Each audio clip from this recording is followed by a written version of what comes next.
seja útil para você.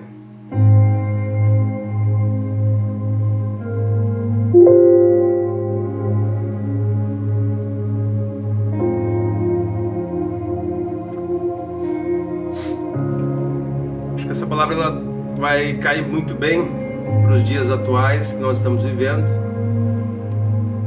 Por isso, quero convidar você para acompanhar essa mensagem de coração aberto. Fazia tempo que eu não gravava uma mensagem. Ultimamente eu ando só desabafando aí, falando borracha.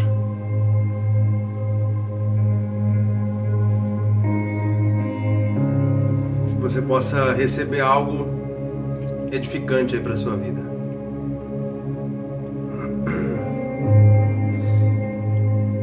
Quero ser bem breve aqui. Tô dando só um tempinho para o Facebook avisar o pessoal que a gente está ao vivo. Como é que tá chegando o áudio aí, pessoal? Tá dando para ouvir legal? Tá cortando muito ou não? Primeiro áudio, que é o primeiro live que eu faço com essa internet nova que a gente colocou aqui. Se o vídeo estiver rodando 100%, procura o Fernando Bermagnani aí, que a internet é boa. Se estiver travando, vocês culpam ele também, que a culpa é dele.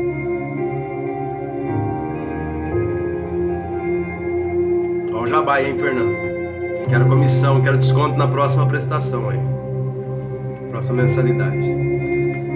Mas vamos lá, eu quero trazer uma palavra aqui. Eu não sei se uma palavra de conforto, uma palavra de encorajamento, mas uma palavra aí que veio no meu coração aqui essa tarde, para esse tempo que a gente está vivendo agora, que como se já não bastasse as lutas, né, que nós já temos na nossa rotina, ainda inventaram agora mais essa pandemia. Mas eu creio que tudo está no controle de Deus, pessoal. Eu continuo acreditando. Por mais que muitas vezes bate aquele desânimo, aquele desespero na gente, por mais que muitas vezes a gente reclama, murmura, não dá para não acreditar que Deus não está no controle, sabe? Não dá para não acreditar nisso. Porque se você olhar na história, desde o início, a internet está legal aí, pessoal? Valeu, a que estava antes estava terrível. Então, Fernando, tá aprovado aí, viu? Se você olhar a história desde o início, pessoal, sempre houve dificuldades, sempre houve tribulações. Se você olhar a história desde o início, nunca foi fácil. Isso é o pior, eu acho, sabe? Se você olhar a história da igreja, sempre teve luta, sempre teve dificuldade. O problema é que hoje a igreja, eu acho que ela se esqueceu da história dela, ou talvez a igreja deixou de explicar, de ensinar a história da própria igreja, sabe? Essa mensagem de prosperidade, essa mensagem de você é mais do que vencedor e etc e tal, isso aí acabou cegando um pouco as pessoas, sabe? Eu acredito que se fosse ensinado um pouquinho mais, como era antigamente, eu lembro na época que eu comecei na igreja, comecei a frequentar os cultos e tal, a gente já entrava sabendo, de certa forma, onde que a gente estava entrando, porque era muito pregado sobre as tribulações, sobre as provações, era muito pregado sobre o que os apóstolos passaram. Hoje, para alguém, sacrifício é fazer um jejum de internet. Hoje, para um crente falar, eu vou fazer um sacrifício, ele ficar uma semana sem tomar coca, ele falar, vou fazer um ano de jejum de coca, vou ficar sem comer chocolate, etc. Isso para ele é sacrifício. Foi ensinado a jejuar, você se abster dessas coisas toscas. Então, quando de fato vem o sacrifício, ele acha que é o fim do mundo. A gente pensa, quando as coisas demoram um pouquinho mais do que 7 semanas, a gente acha que Deus já não está mais com a gente, porque isso foi cauterizando na nossa mente, que as coisas vão acontecer ao término daquelas 7 semanas, daqueles 40 dias de jejum. Aí a gente aprendeu que um crente não morre sem que antes a promessa tenha sido cumprida. Não tem base bíblica. Pega lá a história dos heróis da fé, que você vai ver que está escrito lá que muitos morreram sem nem sequer ver a promessa realizada, o milagre concretizado. Tem uma canção, não lembro agora o nome do cantor, fugiu o nome, mas ele diz assim: e se o mar não abrir, se o faraó me alcançar, e se a doença não se curar, ela diz assim, e se ainda que eu venha morrer, não tem problema, porque quando eu abrir os meus olhos, é a face de Jesus que eu vou ver. Sabe, então a gente quer muito vitória e não está errado. A gente tem que querer vitória, porque Cristo morreu para que nós tenhamos uma vida e uma vida abundante. Mas meu irmão, Jesus ele morreu para que você tenha salvação. Jesus não morreu para que você tenha carro do ano. Jesus não morreu para que você coma caviar. Jesus não morreu para que você tenha picanha todo dia assada na grelha. Jesus era simples, Jesus levava uma vida simples. Os apóstolos levavam uma vida extremamente simples. O apóstolo Paulo, maior autoridade após de Jesus, a maior parte das suas cartas, a maior parte dos livros que se tornaram depois, ele escreveu dentro de uma cela. Ele estava preso, com as costas arregaçadas de tanto apanhar. Mas hoje o crente ficar sem culto, o crente não conseguir poder estar dentro de uma igreja congregando, é o suficiente para ele achar que Deus abandonou, que Deus não existe. É o suficiente para ele desbundar na vida. Jefferson Pilar, isso aí, Manuel. Tá instalando não, meu irmão. Canção Jefferson Pilar, e se? Se você quer ouvir uma música de qualidade, se você quer ouvir uma música que vai te dar 3 tapas na sua cara e trazer de volta para a realidade, para você entender o que é ser cristão, ouça essa música aí, mas ouça sem ninguém por perto. Tira sua máscara de super-herói e escuta essa música. E se? Jefferson Pilar.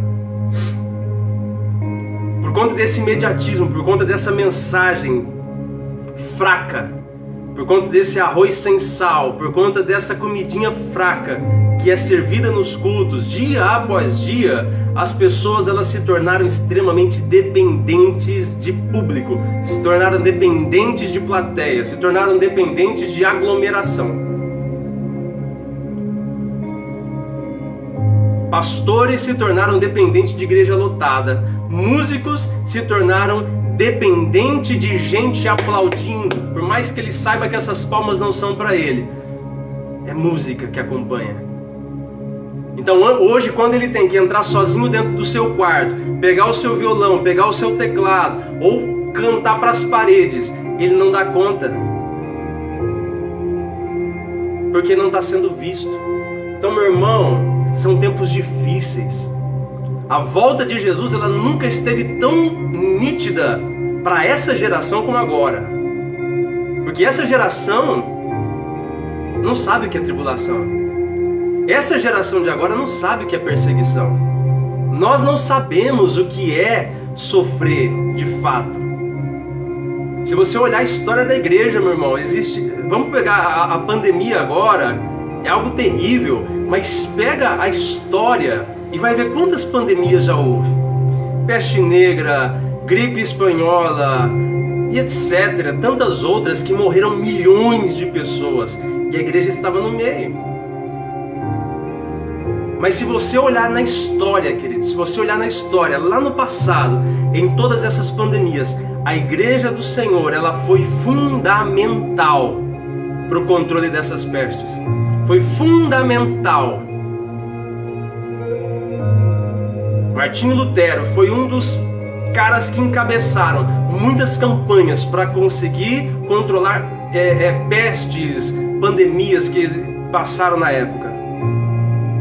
A igreja hoje está desesperada. Por quê? Porque quer ter culto, quer se aglomerar, quer ali estar junto. Isso é bom, queridos, isso é ótimo.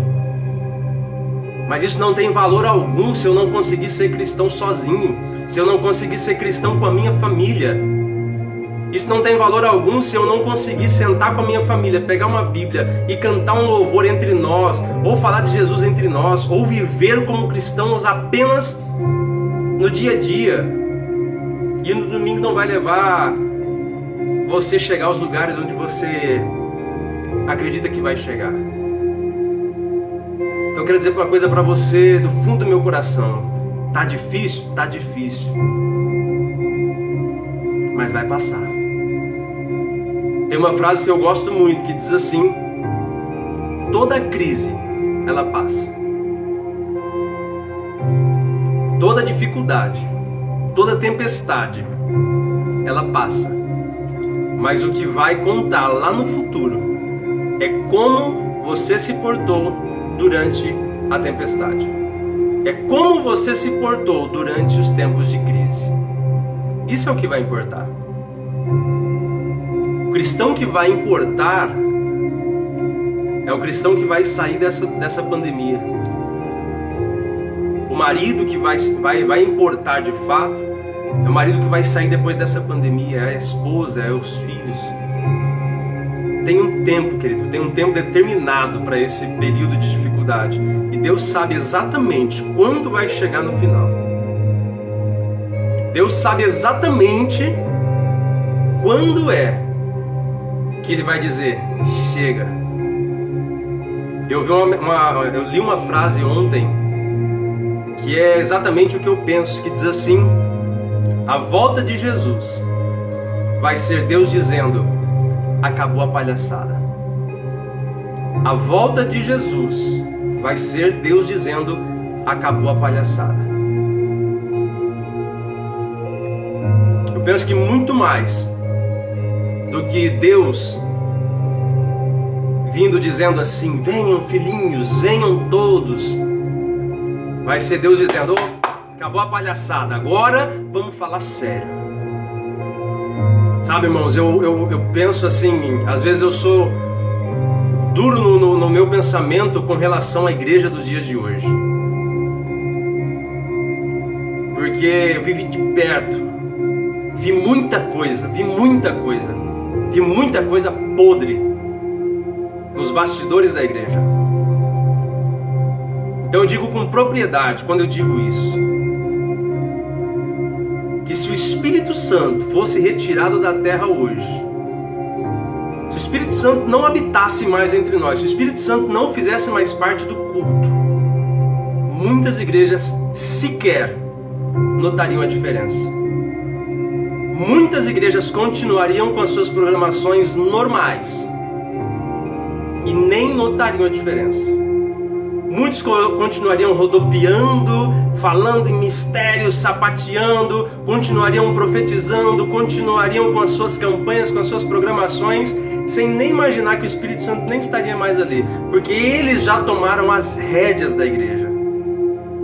Muitos tomaram as rédeas da igreja. Muitos tomaram, não, vamos fazer assim porque assim dá certo. Vamos fazer assim porque assim lota. Vamos fazer assim porque assim o povo vem. Vamos fazer assim porque assim o povo dizima, o povo oferta. Vamos fazer assim porque assim a gente enche os cofres da igreja. Não importa mais se o que eles vão fazer vai abençoar ou não, se o que eles vão fazer vai ter vidas transformadas ou não. O que importa é templos lotados. Sabe, isso me quebrou demais, gente.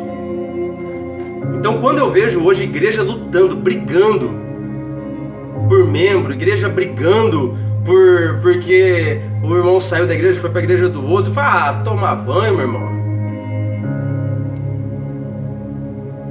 Sabe, é algo, meu Deus, a igreja não é sua, pastor. A igreja não é sua, a igreja é do Senhor. A igreja é do Senhor. Os teus inimigos não são inimigos de Deus.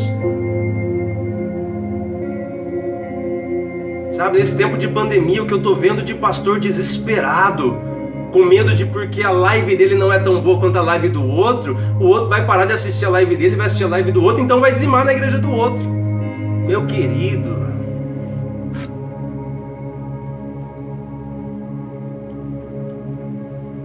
Deus tem muito mais, irmão. Deus está muito mais preocupado com outras coisas que você nem está passando pela sua cabeça. Deus quer salvar a sua família, meu querido. Deus quer restituir a tua saúde. Deus quer restituir a tua fé. Muito mais do que te dar carro novo. Uma história que eu gosto muito é quando Jesus estava ministrando dentro de uma casa. Então chegaram com um aleijado diante dele, um paralítico, na esperança de que Jesus curasse aquele homem e ele saísse dali andando. Eles sabiam que Jesus tinha poder para isso. Então eles levaram. Está aqui Jesus. Estava lá o paralítico na frente dele. Jesus olha para o paralítico e ele diz: homem, os teus pecados são perdoados. Ah, meu irmão, isso aí me esfola vivo assim, ó. Jesus, ele gostava, se tinha uma coisa que Jesus gostava, era de quebrar expectativas. E até hoje, se tem uma coisa que Jesus gosta, é quebrar expectativas. O camarada que vai para a igreja porque quer ficar rico, o camarada que vai para a igreja porque quer ficar próspero, porque quer ter carro, quer ter essas coisas. As outras coisas, Jesus vem e quebra. Agora aquele que vai dizendo assim: Senhor, eu estou aqui só para te adorar. O cara que vai porque tem campanha, o cara que vai porque tem promessa, o cara que vai porque tem profecia, o cara que vai porque tem revelação, o cara que vai por causa dessas coisas, ele sai de lá frustrado, irmão. Ele sai de lá frustrado, porque por mais que ele receba uma mão na cabeça, no íntimo dele, ele sabe que aquilo ali não adianta. Ele sabe que aquilo não é suficiente. Aí aquele irmãozinho que vai na igreja só assim, ó: Senhor, não estou nem aí com o que está acontecendo aqui. Eu vim aqui só para te entregar minha adoração. Porque esse cara já saiu da casa dele adorando. Esse cara já teve na semana inteira adorando. Esse cara é o cara que hoje não tá preocupado se a igreja está fechada, porque ele entende que ele com a família, ele com a comunhão em espírito com os irmãos na casa dele, ele está em adoração, ele é a igreja. Então esse cara que chega diante de Deus dizendo assim: Senhor, eu não vim aqui te pedir nada, eu só vim te entregar. Esse, meu irmão, Deus vai, Deus abençoa, Deus multiplica, Deus abre as portas, porque Deus entende que esse cara não veio atrás de Deus só porque Deus, por aquilo que Deus tem para dar, mas ele veio atrás de Deus por aquilo que Deus é. Tem muita gente que está desesperado sentindo falta da igreja, da mesma forma que alguém que depende do INSS se desesperaria se o INSS estivesse fechado. Como que eu vou lá receber o meu benefício se a casa da bênção está fechada? Meu irmão, a casa da bênção é o seu coração, cheio do Espírito Santo, e você dando liberdade para ele agir na sua vida. Pouco importa se não houver um lugar sequer para você entrar para cultuar. Onde você estiver é um lugar de adoração. Paulo e Silas todo apanhado, todo lascado, preso. Um olha para o outro e fala: o que a gente vai fazer? Vamos adorar. Mas tá na cadeia, tá nada não, vamos adorar aqui mesmo. Um ora, o outro prega, o outro canta, e ali foi um culto de adoração, as paredes caiu. Mas hoje a igreja não entende o que é isso. Hoje nós somos um povo fraco, não? Ô povinho fraco que a gente se tornou, ou tipo de crente fraco que a gente é. Um povo que depende de profecia, um povo que depende de campanha, um povo que depende do pastor dando ali, ó, todo dia, e não amadurece nunca, e tá sempre chorando pelos mesmos problemas. Pelo amor de Deus, irmãos, nós precisamos amadurecer na fé urgente. Urgente. Amadurecimento espiritual urgente. Não consegui pregar o que eu ia falar aqui. Deuteronômio 34.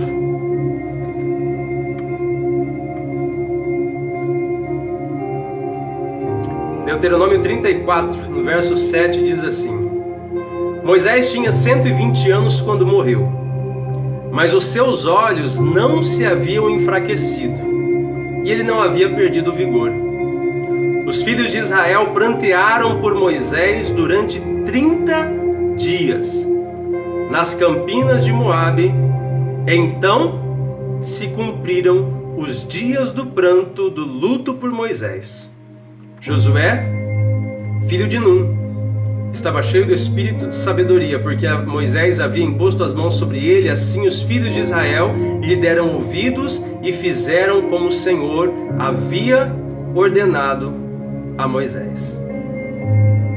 Moisés morreu durante 30 dias.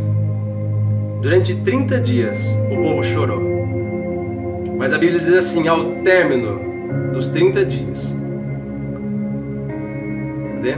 Então, quando se cumpriram os dias do pranto, do luto por Moisés, Josué se levantou e o Espírito Santo, que estava cheio no coração dele, lhe deu autoridade para falar. E aí, no capítulo 1 de Josué diz assim: depois que Moisés, servo do Senhor, morreu, o Senhor falou a Josué, filho de Num, auxiliar de Moisés, dizendo: Moisés, meu servo, é morto, prepare-se agora e passe esse Jordão, você e todo este povo, e entre na terra que eu vou dar aos filhos de Israel. Todo lugar que puser a planta dos seus pés, eu darei a você. Lá no verso 9, que é o mais conhecido, diz assim: não foi isso que eu te ordenei? Seja forte e corajoso. Não tenha medo nem fique assustado, porque o Senhor teu Deus estará com você por onde quer que você andar. O que eu quero dizer para você aqui? Houve um tempo de choro, houve um tempo de luto, houve um tempo que o povo parou tudo e só chorou. Durante 30 dias eles choraram, eles lamentaram, eles prantearam a morte de Moisés. Mas quando acabou o tempo do luto, Deus disse: chega de chorar, bora. Depois que o povo chorou o que tinha para chorar, Deus ele diz assim: chega de chorar, agora vamos para frente. Josué, levanta e faz com que esse povo aí ande agora, filho. Eu estou com você. Eu não te ordenei que seja forte e corajoso. O que eu entendo com isso aqui, irmãos, é a mesma coisa que eu entendo quando Davi ele volta e ele encontra a aldeia toda desolada. Os inimigos entraram e levaram todas as esposas dos soldados como reféns. A Bíblia diz que Davi ele se prostrou e chorou até não ter mais força para chorar. Sabe quando você já chorou tudo que você tem para chorar, que você só suspira? Davi ficou assim, até que a Bíblia diz que Davi então ele se levantou, lavou o rosto, pegou a sua espada e foi atrás, lutou e derrotou todos os inimigos e trouxe as esposas dos soldados de volta. O que eu quero dizer com isso, irmãos? Há um tempo para todas as coisas. Há tempo para chorar e há tempo para sorrir. Há tempo para viver e há tempo para morrer. Há um tempo que você vai chorar. Sabe, as pessoas têm que desaprender algumas coisas. Mais difícil do que você aprender alguma coisa é você desaprender aquilo que você aprendeu errado. Entendeu isso? Mais difícil que você aprender algo novo é você desaprender aquilo que você aprendeu de errado. E a gente foi ensinado desde criança a para de chorar.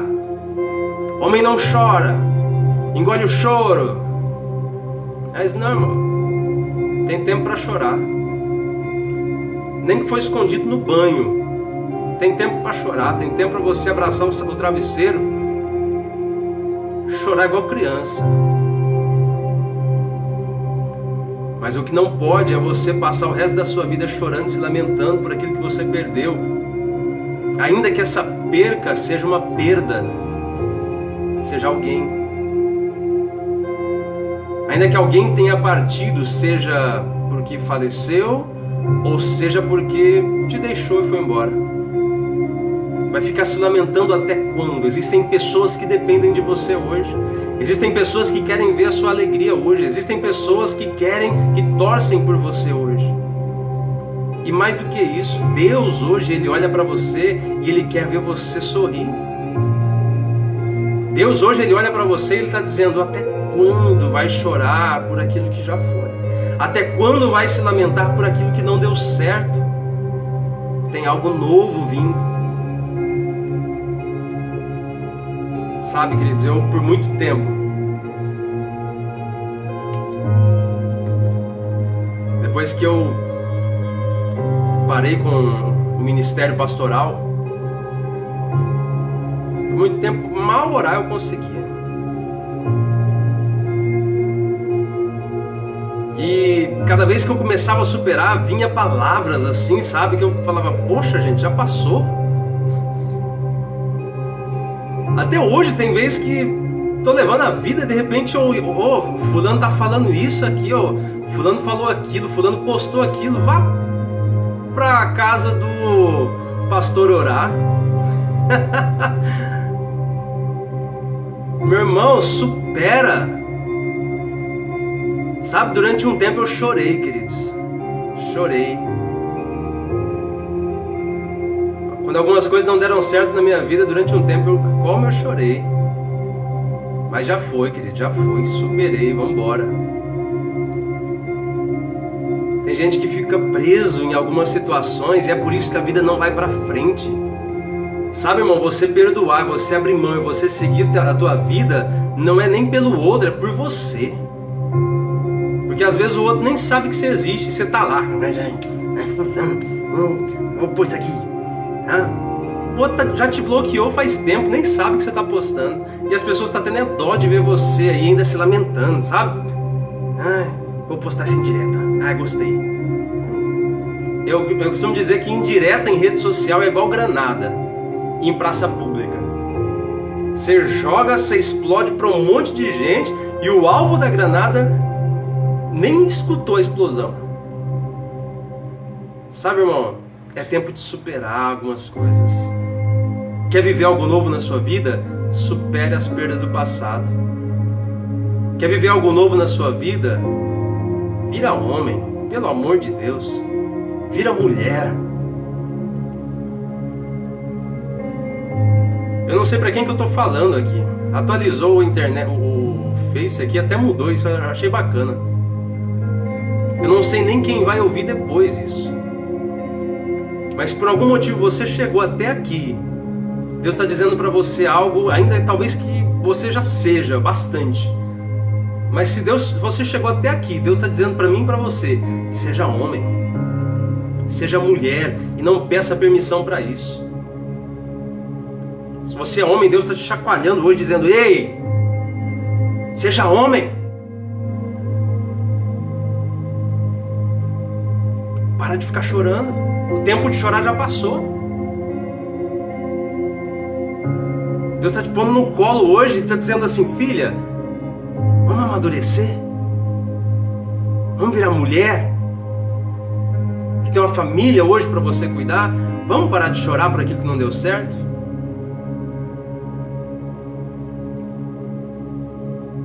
Sabe, irmão, é tempo de deixar, como o apóstolo Paulo disse, quando eu era criança, eu pensava como criança. Agora que eu sou homem, eu penso como homem. Hoje eu li uma matéria, eu tinha salvo, nem sei onde que eu salvei, perdi. Que diz assim, que segundo os estudos, olha só onde que a gente está indo. Segundo os estudos, por conta de tudo isso que está acontecendo hoje em dia, a adolescência hoje, ela foi estendida até os 24 anos. Hoje um homem de 24 anos pode ser considerado adolescente por conta de toda essa barbaridade, toda essa situação que a gente vem vivendo. Meu irmão, antigamente, o camarada com 13 anos de idade, ele já praticamente virava o homem da casa na perda do seu pai.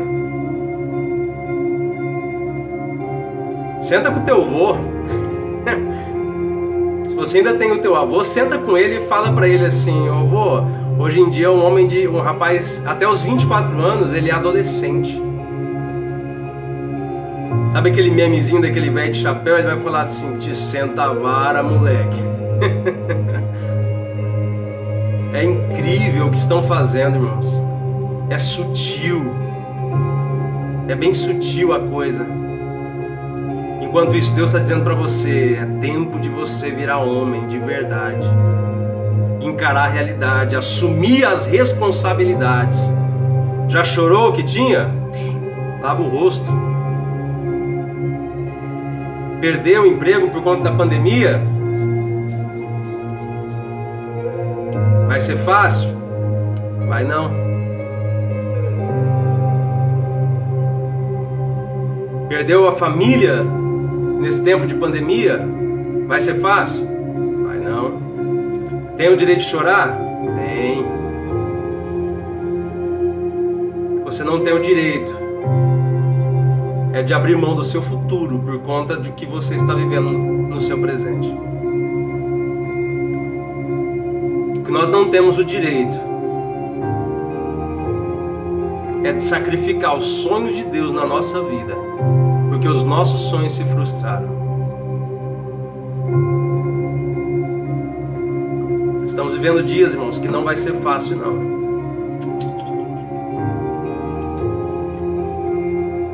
E eu falo uma coisa para você, ainda que todo mundo seja vacinado, o mundo não vai ser o mesmo depois desse período. Os cultos não serão mais da mesma forma. Algo tem que acontecer.